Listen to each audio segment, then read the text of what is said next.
India, that is Bharat, shall be a sovereign democratic republic. 26 जनवरी 1950 वो दिन जब भारत का संविधान लागू किया गया था और भारत एक गणतंत्र देश घोषित हो चुका था। देश के सबसे प्रथम राष्ट्रपति डॉक्टर राजेंद्र प्रसाद ने 21 तोपों की सलामी के साथ ध्वजारोहण कर भारत को पूर्ण गणतंत्र घोषित कर दिया था।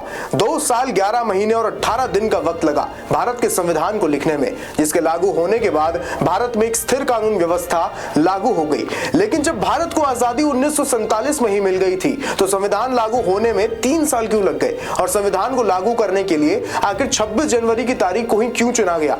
कैसी थी 26 जनवरी 1950 की वो सुबह जब भारत एक गणतंत्र राज्य बन चुका था? इन सारे सवालों के जवाब आइए जानते हैं इस वीडियो में। दोस्तों, 15 अगस्त 1947 को ब्रिटिश शासन समाप्त हो चुका था और भारत पूर्ण रूप से आजाद हो चुका था। लेकिन भारत ने अभी भी ब्रिटिश साम्राज्य से अपने सारे संबंध नहीं तोड़े थे। आजादी के 2 साल बाद तक भी भारत एक ब्रिटिश प्रभुत्व बना रहा, यानी कि 1935 के ब्रिटिश युग के भारत सरकार अधिनियम के तहत भारत को शासित किया जाता था और आधिकारिक तौर पर भारत अभी भी ब्रिटिश क्राउन के प्रति निष्ठा रखता था।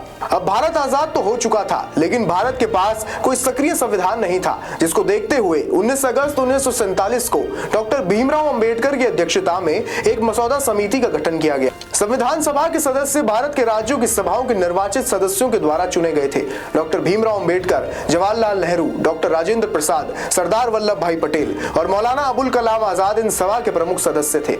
कुल 22 समितियां थी जो भारत के संविधान का निर्माण कर रही थी और सबसे प्रमुख और महत्वपूर्ण समिति थी ड्राफ्टिंग कमेटी, जिसका काम था संपूर्ण संविधान को लिखना।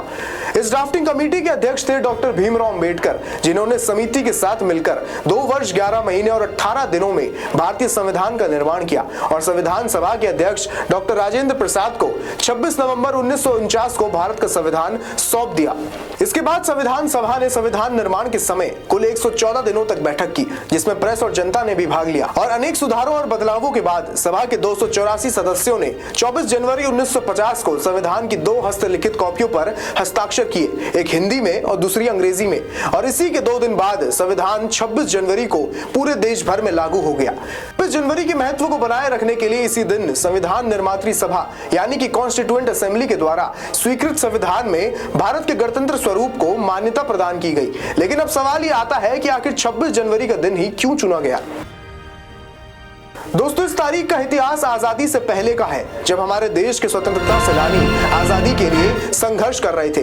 दिसंबर 1929 में लाहौर में भारतीय राष्ट्रीय कांग्रेस का एक सत्र हुआ, जिसका नेतृत्व कर रहे थे पंडित जवाहरलाल नेहरू।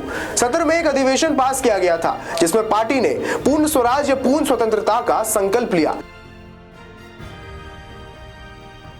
कांग्रेस ने 26 जनवरी 1930 को पूर्ण स्वतंत्रता या पूर्ण स्वराज दिवस के रूप में मनाने की घोषणा की। तो इस दिन के बाद से 15 अगस्त 1947 तक भारत 26 जनवरी को ही स्वतंत्रता दिवस के रूप में मनाने लगा।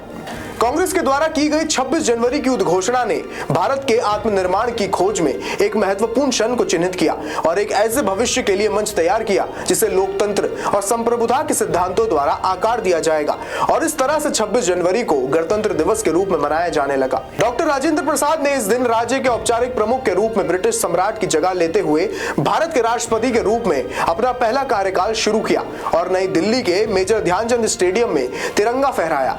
इंडोनेशिया के राष्ट्रपति सुकरानू ने मुख्य अतिथि के रूप में शिरकत की। साथ ही स्टेडियम में एक भव्य परेड का आयोजन भी किया गया, जिसमें सेना, नौसेना, वायुसेना और दिल्ली पुलिस की मार्चिंग टुकड़ियों ने भाग लिया।